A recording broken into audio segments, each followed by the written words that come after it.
yun na nga mga kababayan. So ito, yung sunod mga kababayan. Mga kababayan, ito po ay kay PBBM po ito, no? Kung nakita nyo po dyan, mga kababayan, may issue pong kumakalat ngayon na kumbaga pinadismaya ng mga tao, ng mga DDS, ang mga supporter ni PBBM na si PBBM daw ay nakakulos tumibag, no? Mga kababayan, sa pinakita ni Harry Roque, si Harry Roque po, ito mga kababayan, naglabas ng isang picture na kung saan bakit daw may kulos tumibag na si PBBM. Ito po ha mga kababayan, ipakita ko po sa inyo. No, meron pong nilabas na post si Harry Roque, mga kababayan. Ito po, Harry Roque, may kulos tumibag. Ayan, may kulos tumi na. Tanong kay PBBM, netizen na pa, sa post niya online.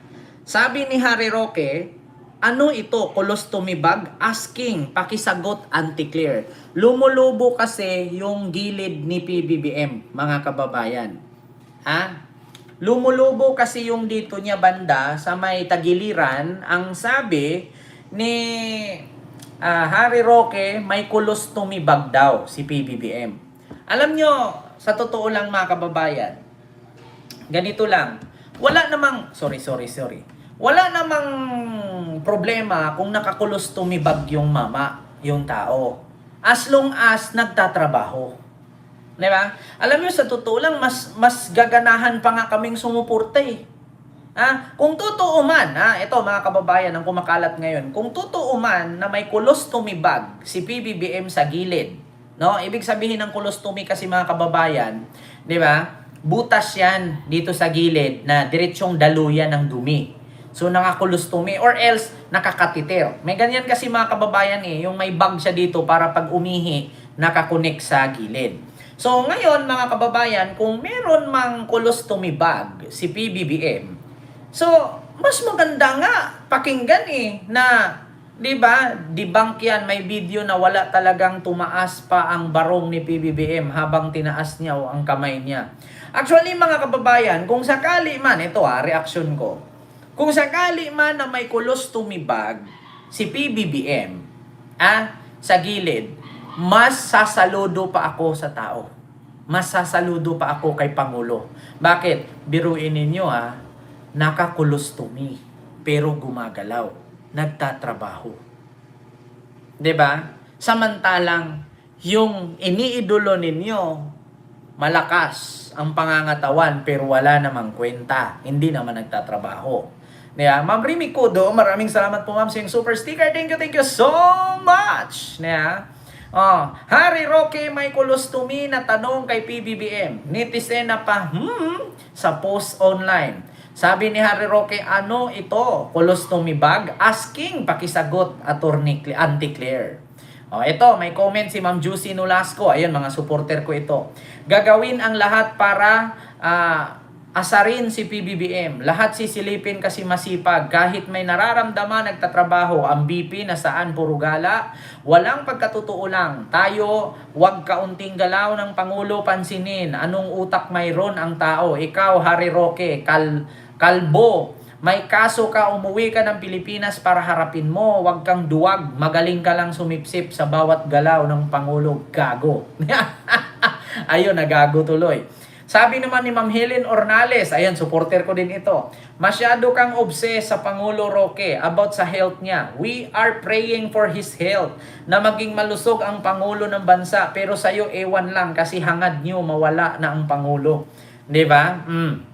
Ito pa, sabi ni Ronald Ancheta. Ito mga kababayan, maganda itong comment niya. For the sake of argument, assuming na nakakulostomibag siya, yet he work. Diba? Assuming na nakakulostomy siya, at least nagtatrabaho siya. Diba? Kung meron man, kung totoo mang merong kulostomy si PBBM, wala pong masama doon sa nakakulostomy kung may mang panggamot naman siya. Meron naman siyang pang-maintain. At least nagtatrabaho. At least hindi niya idinaan yung sakit niya para siya ay magpahinga at magpagaling. 'Di ba? At least nagtatrabaho siya, 'di ba? For the sake of argument, assuming na nakakulos tumibag siya, yet he work. Yung BP physically capable pero panay travel lang. Di ba? Walang kaso ang makakolostumi. Ang may kaso dyan, yung hindi mo isabi kung saan mo dinala ang confidential fund. Diba? Yun Harry Roque. Walang problema kung nakakolostumi ang Pangulo. Uy, ano naman problema kung nakakolostumi si PBBM kung meron naman siyang panggamot? Ang problema dyan, kung yung inidolo mong si Sara Shemerman Duterte Carpio, walang kolostumi pero laging nagtatravel. Paano mo sagutin yan? Diba? Mas lalong hahangaan yung tao niyan. Diba? Kent Garcia Page po, ma'am, si Gabriel. Diba? Mas lalong hahangaan ng taong bayan si PBBM. Hindi hadlang sa kanya ang pagkakaroon ng colostomy or anumang kanyang karamdaman na iniinda ngayon sa kanyang pagtatrabaho. Nakita mo naman ang Pangulo. May sakit, may colostomy man o wala. At least nakikita nating gumalaw, hindi pabigat sa bayan.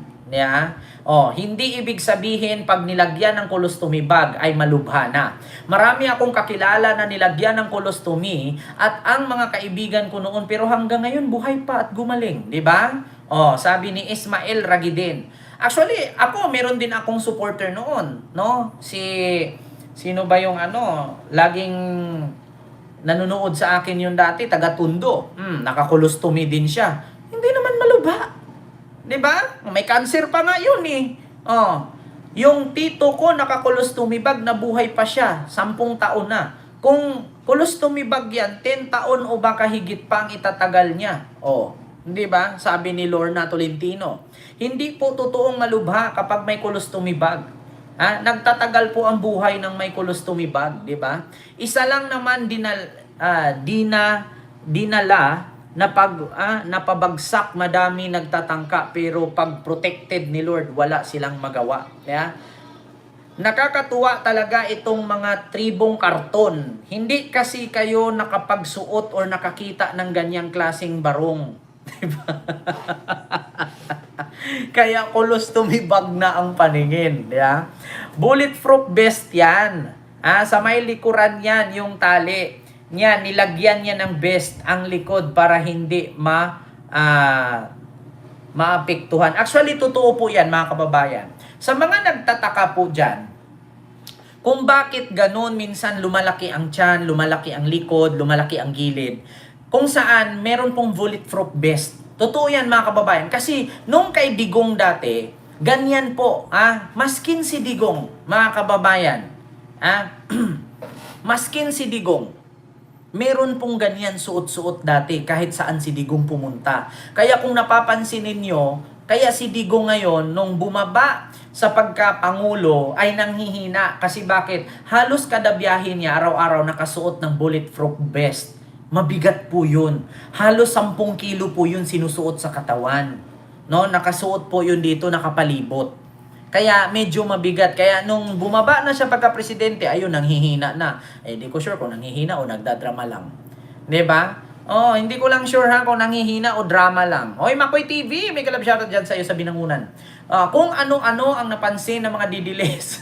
Oo, may bulletproof vest si PBBM. Meron talaga, lalong-lalo na sa crowded place, sa crowded area, mga kababayan. Kahit ako mismo, nakakakita ako niya na sinusuot nila. Yung iba nga, di ba, naalala ninyo si Kibuloy, kapag lumabas sa kulungan, kung sino man yung mga akusado or yung mga nakakulong or detain, di ba pinapasuot sila ng bulletproof hanggang dito, hanggang dito sa gilid ng bilbil. Nakasuot sila yung parang bag, tapos may helmet sila na yung hanggang dito lang, ulay green. Meron yan mga kababayan, imposibleng wala. Ang dami ng marites dito, mag-like naman kayo, sabi ni Takushi. Oo nga, like po tayo. TYT Gas at kay Sir Benji Uy sa Serisa Porcilo po. Kaya sa totoo lang mga kababayan, no, kung meron mang colostomy bag si PBBM, ano namang meron? 'Di ba? Ito lang Harry Roque kung nanood ka sa akin ngayon. Kung may colostomy bag man si PBBM, Anong meron? Mamamatay ba siya? Malubha ba? Mahirap ba? Si Sarah nga, may gulgul sa riig. Hindi nga natin alam kung bakit nagkaroon ng ganyan. Di ba sinasahuran yung mga security niya mula sa tax natin para bantayan siya? Bakit siya nagkaroon ng laslas sa liig na hindi niya isinabi sa publiko kung paano nangyari dyan? Diba? Mga kababayan, ganito po yan. Kung mayroong colostomy bag si PBBM, at least sinabi ng Malacanang na may problem si PBBM sa kalusugan. 'Di ba kung nakaraan lang ay na diagnose nga siya sa ano ba yung sakit niyang 'yun, 'di ba?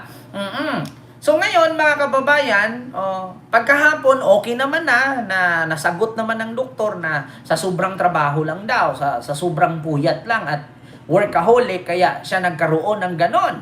'Di ba? So ngayon, yung kay Sarah, Harry Roque, yun ang tanong ngayon. Kasi bakit? Ang taong bayan, nagbabayad ng tax para pasweldo kay Sara Duterte at sa kanyang mga bodyguard, no? Para ligtas ang kanyang buhay. Pero maitanong ko lang, Harry Roque, bakit hindi ipinaliwanag ni Sara kung anong nangyari sa gurgur niya sa liig? Sige nga, ni minsan ba pinaliwanag ni Sara yan kung bakit siya nagkaroon ng sugat sa liig? Diverticulosis. 'Di ba yung kay PBBM? At least pinaalam ng Malacanang na may diverticulosis si PBBM. Si Sara, ni minsan ba pinaliwanag ba niya yung guhit niya dito sa leeg? Di ba may mga sahod yung kanyang mga bodyguard, mga security guard niya? Di ba?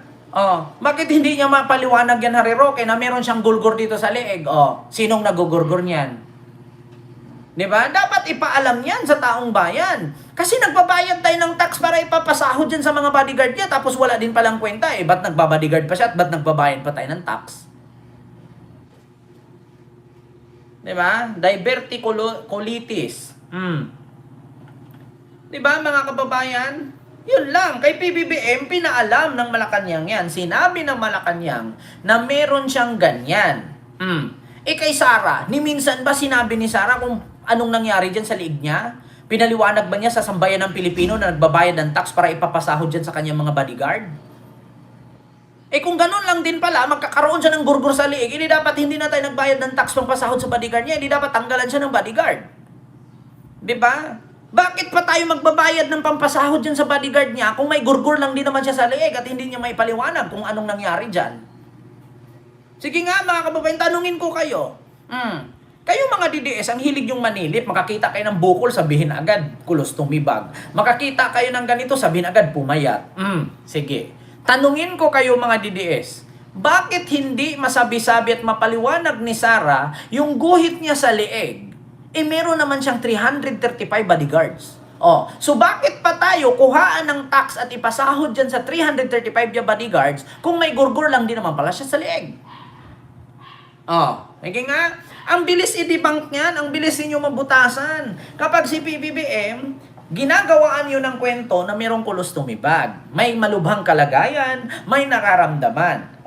Pero at least nagtatrabaho yung presidente. Yung vice president ninyo, ni minsan ba pinaliwanag niya kung anong rason ng gurgur niya sa leeg? Di ba ang sabi niya may nag-attempt daw na gurgurin siya? Sino yung nag-attempt na gurgurin siya sa sobrang dami niyang 335 bodyguards? Sinong tangang mag-attempt din maggurgur maliban sa asawa niya? Hindi nga. Sinong mag-attempt niyan maggurgur maliban sa asawa niya or sarili niya, ginurgur niya? Sa 10 bodyguard nga lang, hindi ka na makalapit. Yun pa kayang 335 bodyguard. Sinahura ng tax mula sa amin, taong bayan, tapos hindi mo mapaliwanag yung gurgur sa leeg. Yan ang issue, mga DDS. Sagutin nyo yan. Kay PBBM, ginawaan nyo ng issue na merong colostomy bag. May sakit. Di ba? At least pinaalam ng Malacanang na ganun nga. Na-diagnose siya sa diverticulitis. Kay Sara, maliban sa asawa niya at sarili niya ang magurgur, sino? 335 ang bodyguards niyan. Magkano ang sinasahod niyan? Sa isang taon. Di ba? Yan ang tanong ngayon. Sagutin ninyo mga DDS.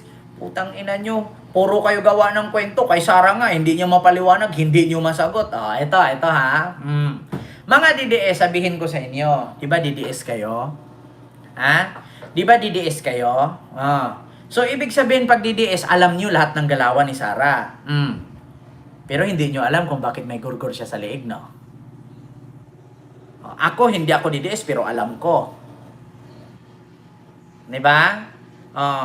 Yan ang tandaan ninyo mga DDS. Bago kayo sumigaw na supporter kay ni Sara, make sure na alam ninyo. Kasi ako, hindi ako supporter niya, pero alam ko kung ano ang dahilan ng gurgur niya sa leeg. Diba? O kayo, hindi nyo mapaliwanag. Ang sabi lang ni Sara, may nag-attempt. Lokohin mo, lelang mo. Wag ako. Dati nga, nung elementary pa ako kapag manood ako ng palabas na Marina, yung kumakanta ng yung lumalangoy-langoy, tapos merong nagsasalita, mga ganon.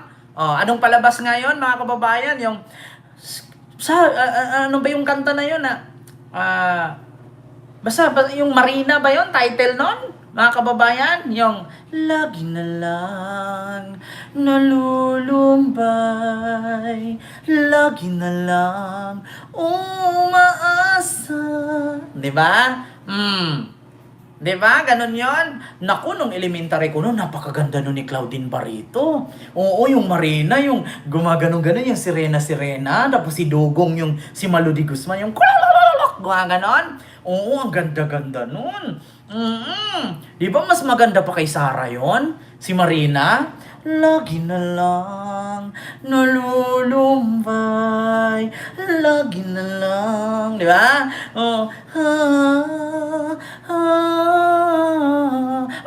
Gawa ganon? Nako. Yun ang dahilan kaya may gurgur si Sara sa liig. Di ba? Hindi alam ng mga DDS yan.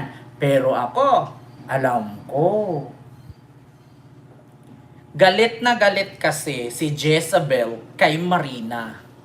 Kasi si Jezabel binontes ng asawa ni Marina. Kaya sa sobrang galit niya, ginorgor niya ang leeg niya. Tapos, ang sabi niya, eto, meron kasi nag-attempt sa akin manggurgor.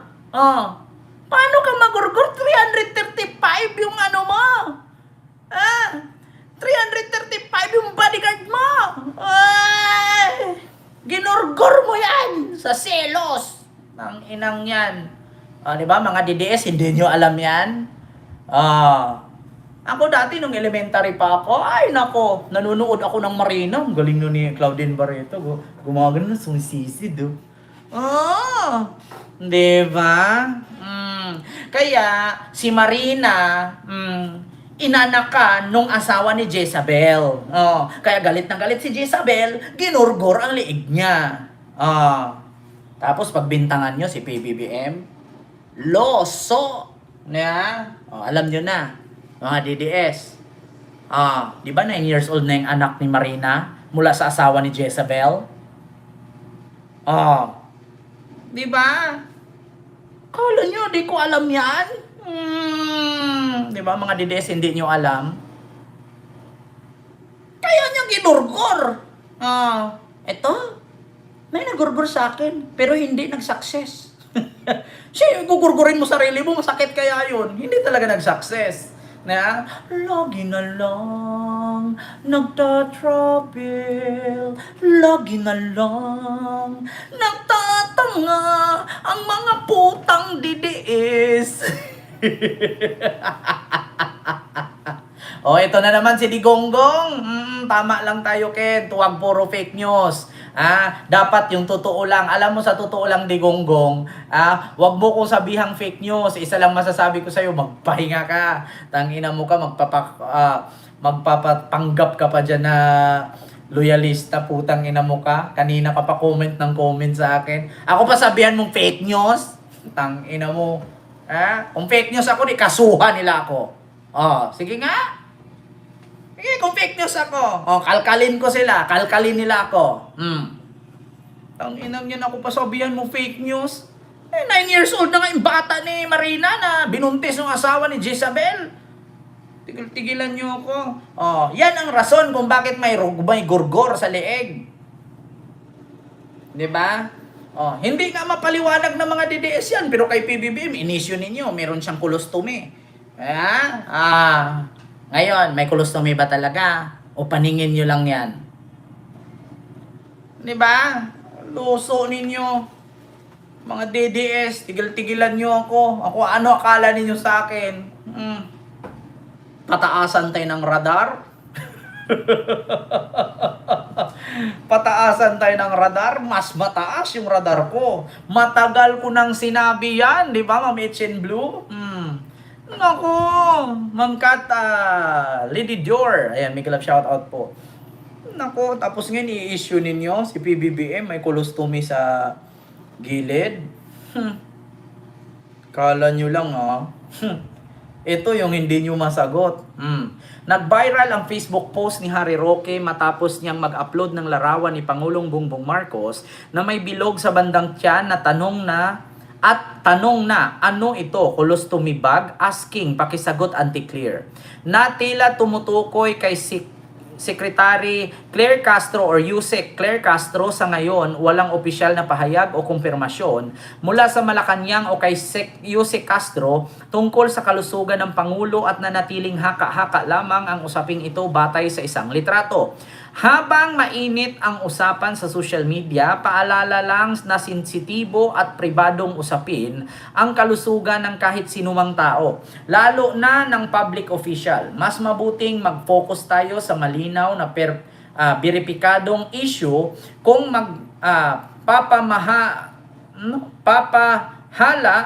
pamamahala at pulisiya kaysa sa pag-upo sa chismis tungkol sa kondisyon ng katawan ng iba, 'di ba? Ako, kahit nag-chismis ako, sabi ko nga, huwag paniwalaan. Kasi ang chismis, minsan totoo, minsan hindi. Pero ako, paninindigan ko yan as long as I have my rights. 'Di ba? To remain noisy. 'Di ba? Yan sabi ko sa inyo mga kababayan, ako fake news. Putang ina. Hindi nga masagot-sagot ng DDS yung mga sinasabi ko eh. Ako fake news? Sige nga. Puntahan nyo nga yung 9 na taong gulang na bata, kung sino ang kamukha. Tignan nyo nga kung ano apelyedo. Tignan nyo nga kung anong apelyedo. Si Ma'am Risa Meza, maraming salamat. Ma'am Risa May Davis, maraming salamat po ma'am sa yung super sticker. Thank you so much po ma'am. Sa yung palipad. Kita nyo yan mga kababayan? Nako. Si Kia ba yun? Sabi ni Ma'am Aymalay ko. Nasa vlog na ni Yusek Claire na pinasinungalingan ang post ni Harry Roque, di ba? Secret Tripper, Miguel Love shoutout po, salamat po ma'am, di ba? Sinagot na ni Yusek Claire yan. No? Hilig-hilig lang gumawa ng colostomy bag.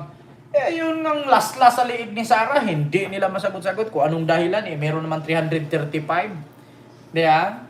335 yung bodyguard, pero may last-last ka sa liig. Pinaliwanag pa. Di ba? Yung boy lighter nila sunog ni Boss Alfred. Yung boy lighter nga nila tinatanong, ang dami daw nagawa ni Digong na proyekto noong presidente siya. Tinanungan lang siya 3 proyekto. Hindi masagot-sagot. Mga DDS. Baka naman may tanong ko lang ho. Kung sabi nga ninyo ho na marami daw hong proyekto si Pangulong Duterte noong siyang umupo ho. Magbigay ho kayo kahit isa lang ho. Sige nga ho, mga DDS. Isang proyekto nga lang ho ni Digong. Yung nagawa niya talaga ho. Yung siya talaga mismo ang gumawa ho. Sige nga, magbigay po kayo ng isa, mga DDS. Tanong ko lang, Isang proyekto lang ni Digong Ho. Ma'am Chabs, big love shout at maraming salamat sa super sticker. Thank you so much. Mga DNS, naku ho, ay wala namang nadanas din sa amin sa Batangas galing kay Digongyo. Sige nga mga DNS. Sige nga, pakibigay ng isang proyekto ni Digong na ginawa niya at nag-successful na natapos. Di ba? Sige nga. Kita ninyo? Magbigay ako isang proyekto ni Digong.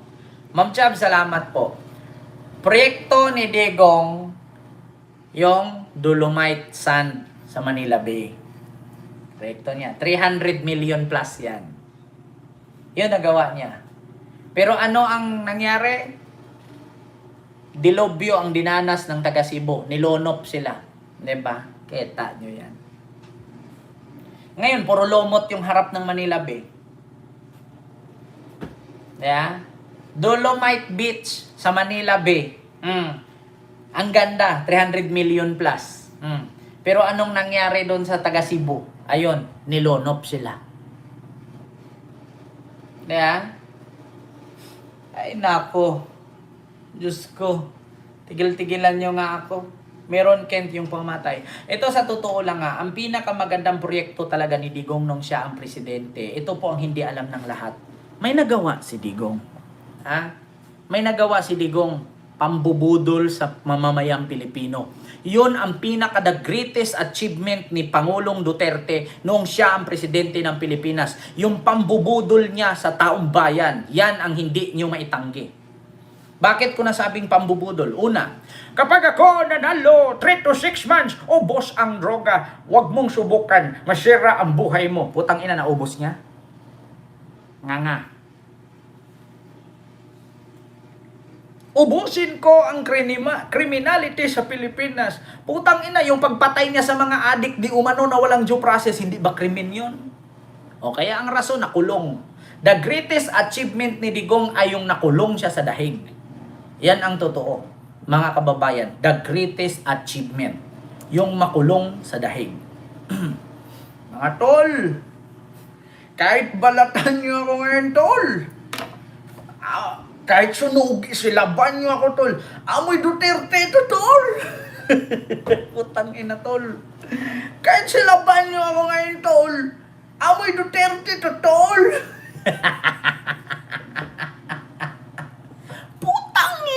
Bongbong Marcos, Lisa Marcos, Martin Romualdez, nakalimutan mo na ba?